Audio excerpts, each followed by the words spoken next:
get everyone checked in. So as I call your name, if you could just unmute and confirm the name on the screen is correct, and let me know who you're representing here today. So John G. Banner. You could unmute for me.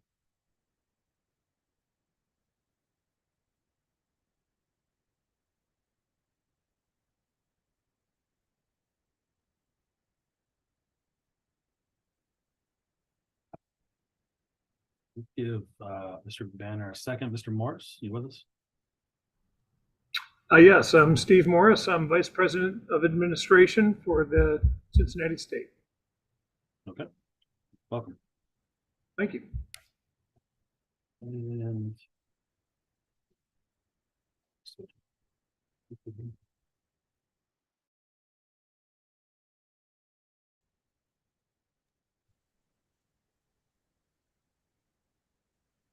Mr. Clark, can you hear me? Yeah, you got muted there. Sorry. I'm Dave Clark, Oh, Vice sorry. President of Architecture for McGill Smith Punchin, Architect of Record.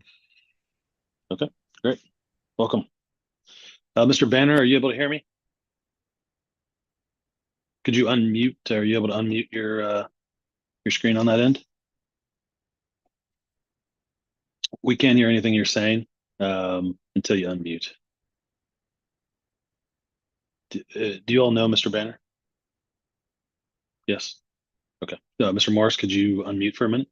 Who is Mr. Banner? Is he part of the project, or does he need to testify? Probably best to let him speak. Okay. Is he associated with Cincinnati State or the application? Do you know that? He's a local resident, I believe. So, Got it. Okay. Fantastic. Mr. Banner, I know we can't hear you, but nice to see you. So I've seen him on campus a number of times. So gotcha. Okay. Hopefully he'll find a way to unmute and he can tell us. I certainly don't want to speak for him. So Sure. Okay.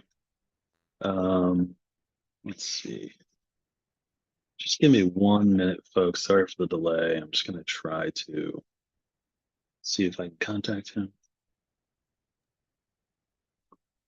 And if you click on your photo, John, you might be able to click the little red icon next to your name. Can you click that? It should let you unmute yourself. Yeah, I've unmuted. There we go. All right. You guys can... Yeah, we can hear you now. Okay, wonderful. Okay. Is John G. Banner your name? Yes, it is. Okay, great. And are you a neighboring property owner? Is that right? Yeah, joining property owner. Okay, great. Welcome. Thank you. I'm also a former hearing examiner with the Office of Administrative Hearings. Oh, no kidding. Okay. Yeah. Yeah.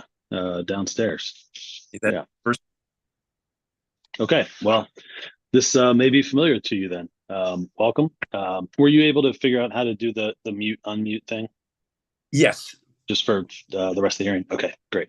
We also have with us today Matt Lashide, who is a member of the zoning department. Hi, David. Hi, everybody. Hey, welcome. All right. I need to read through our hearing script. That will just basically be covering the procedure for the hearing, and then we'll jump right into it. So this is the December 6th, 2023 session of the Zoning Hearing Examiner docket. My name is David Sturkey. Again, I'm the Zoning Hearing Examiner for the city. The case before us today is case number ZH20230167. The purpose of this hearing is to allow applicants and any potential opposing parties to testify and to offer and refute evidence. This hearing will follow the rules found in the zoning code and the supplemental rules of the Zoning Hearing Examiner. All testimony and evidence that an applicant or any potential opposing party wishes to offer must be presented at this hearing. The hearing will proceed as follows. The applicant's attorney, or the applicant's agent will first present the applicant's case. Members of the public will then have an opportunity to speak after the applicant has presented its case. I will give the zoning department, Mr. Lashide, an opportunity to provide any testimony in addition to a staff report.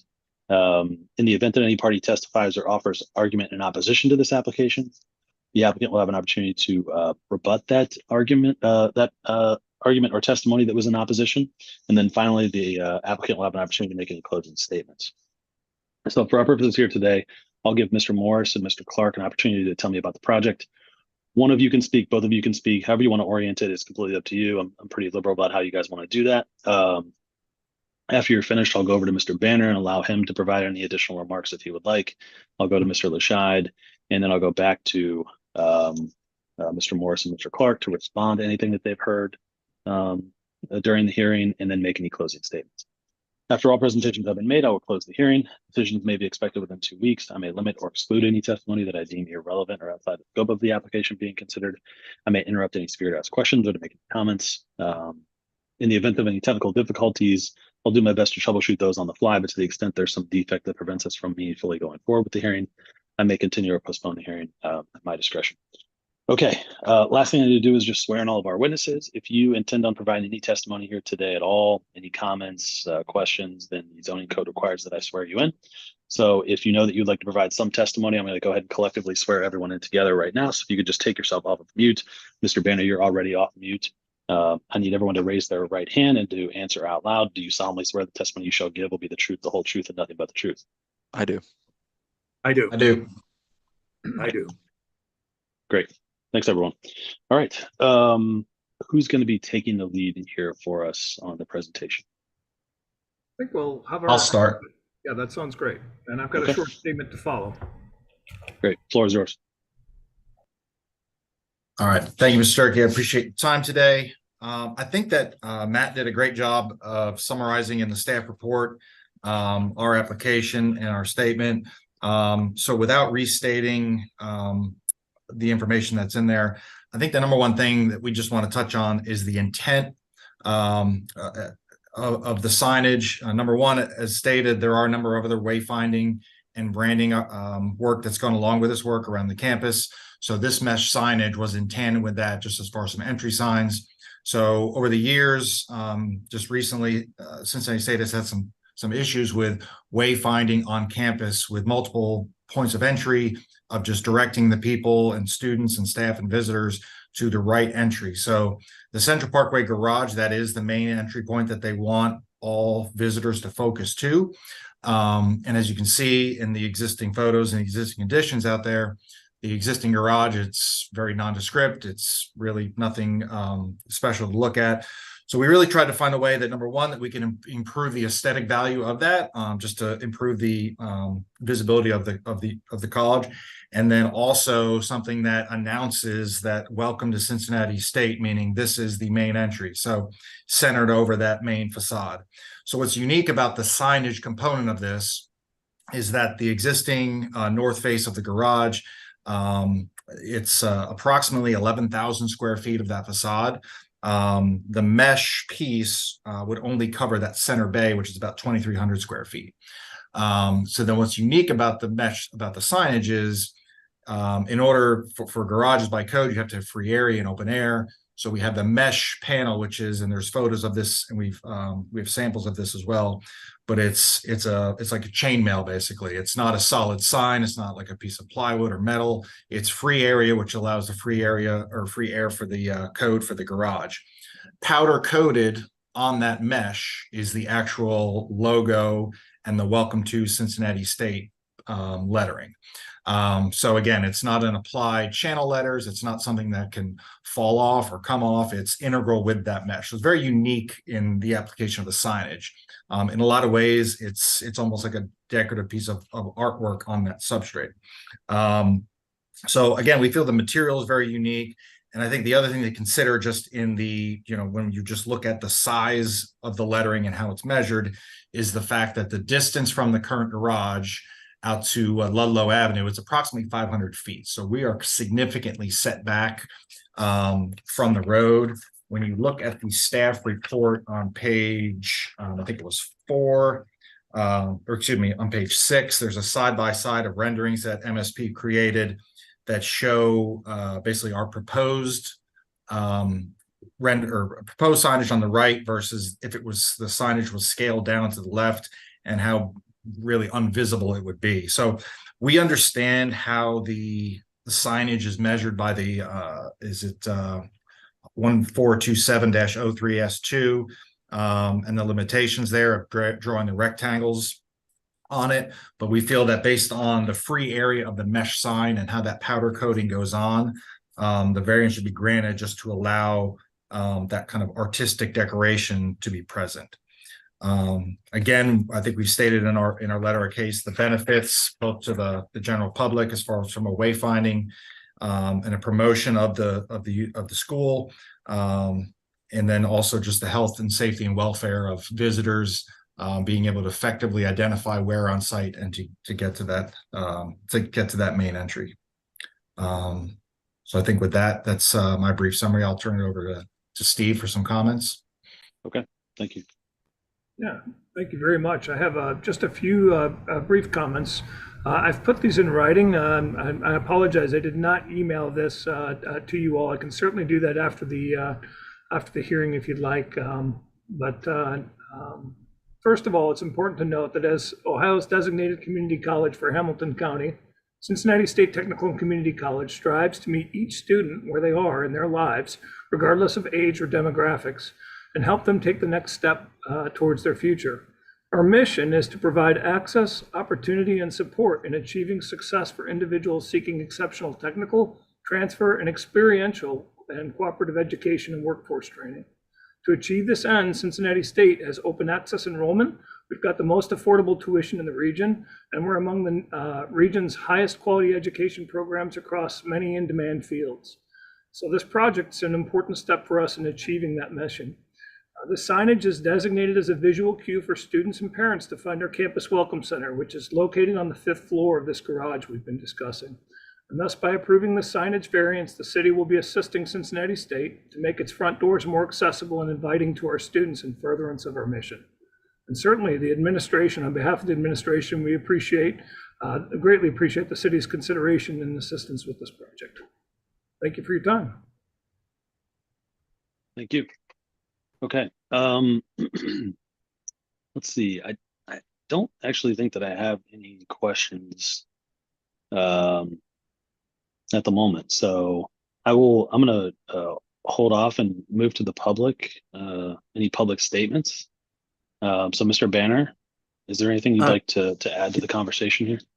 Rick, good afternoon, gentlemen. I just want to say that this is almost a safety issue at this point. There is no signage indicating this facility is Cincinnati State. And in my walkings around the neighborhood and the campus, especially where Central Parkway intersects with College Drive, I have seen cars attempting to enter, but they miss the driveway because there is no signage. And since Central Parkway has been reconfigured into a single lane of traffic north and south with the suicide lane in the middle and bike lanes of joining the interstate, these cars can no longer turn around as they did in the past to make a U-turn to get back to the position. So they have to go way out of their way to find another entrance into the campus.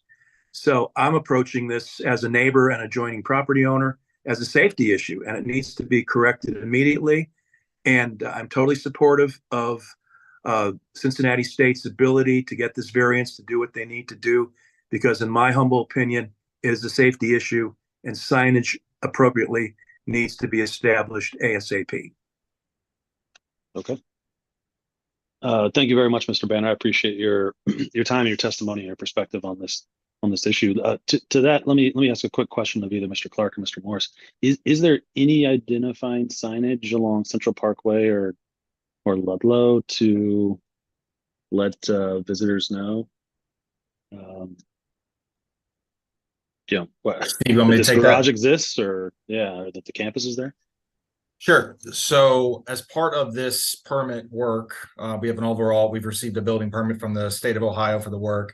At the, I guess that's off of Ludlow, the main entry at the light there, we have ground mounted signs that lead you in. They're 2 or 3 foot tall. It's a combination of concrete masonry with signage that's right at the light. So it's very much once you reach that entry piece there. We do not have signage at the entry that is off of Central Parkway adjacent to the garage, just because we were discouraging, I think the plan was we were discouraging use of that piece. We really want to funnel you to that main entry, and at that main entry of the light is where the garage is most visible.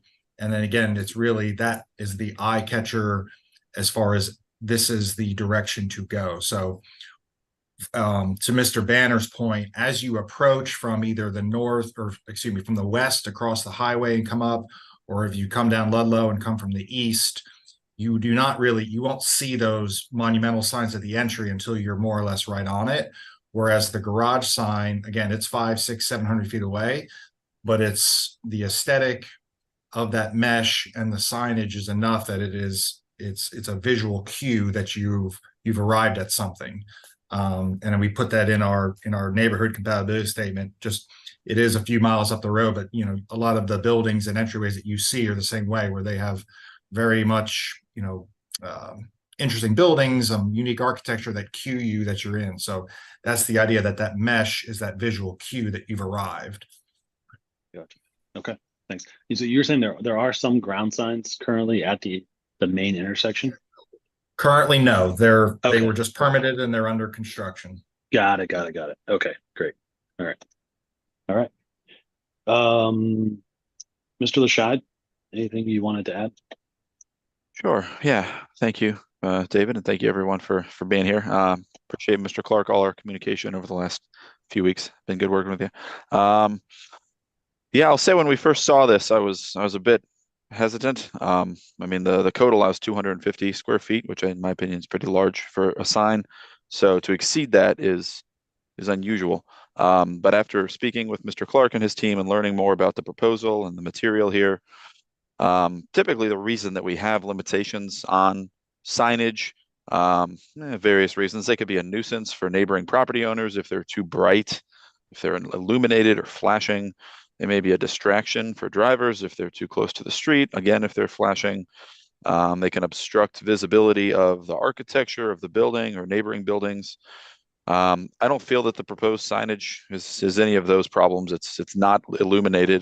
There's, I believe, a proposal for some lighting onto it, but it's not glowing or flashing or anything. It's a cladding material that we typically would actually support on a parking garage. It's on a blank concrete facade. So this is a rare example of a sign that, in my opinion, aesthetically improves the building. They'd be allowed to put that mesh on there. The only reason that we are having this hearing is because of the paint color of certain parts of it. So, with that consideration, the fact that it's a sign doesn't really give as much concern to me. I drove over there and I do site visits for most of the cases that I review, and I know how to get to Cincinnati State, so I didn't really think I needed my GPS to get to this garage, but it did take me a little bit of time to find the garage that we're looking at because, yeah, it really is so far back from the street. You don't really see it. There's no identification, as we've discussed. So personal anecdote, I understand why they're requesting this. So with that, because it's an unusual material, the building is just a parking garage and it's so far back from the street. I don't think that having a larger sign would be a problem. In fact, I think it would be a benefit for the property and for the neighborhood, as Mr. Banner's attested to. So with that, staff is happy to recommend approval. Okay, thank you, Matt. Any response from Mr. Clark or Mr. Morris to anything you've heard or any statements in closing or otherwise before we adjourn here today? We appreciate the support. Yeah, I was going to say thank you, Matt, and thank you, Matt. It was appreciate your help with working through this. Okay. Yeah, so I've had a chance to review the application materials. I've had a chance to review the staff report. I'm a Northside resident, so I drive past this every day, either from Ludlow or Central. I ride my bike along the bike path, so I'm very familiar with this area. And I agree with the testimony that I've heard here today, and with the sentiments from Mr. Banner. So I think it would be impractical to strictly enforce the zoning code to this application. So based on all of that, I am going to approve the application. I need to formalize that approval in a written decision. I mentioned at the beginning that typically takes about 2 weeks. I'll do everything I can to get this out to you guys as soon as possible. When I finish the official decision, I put it into a PDF and I'll email it to everybody in the hearing here today. So you all have a copy of it really just moments after it's complete. As soon as you have that, Matt can approve the permitting on the zoning side, and hopefully you all can move forward. Any questions about any of that? Thank you for the opportunity. Absolutely. Thank you Thank guys you very much. for your time. Appreciate it. And good luck on the project. Let me know if you have any questions. Have a wonderful day. We're adjourned.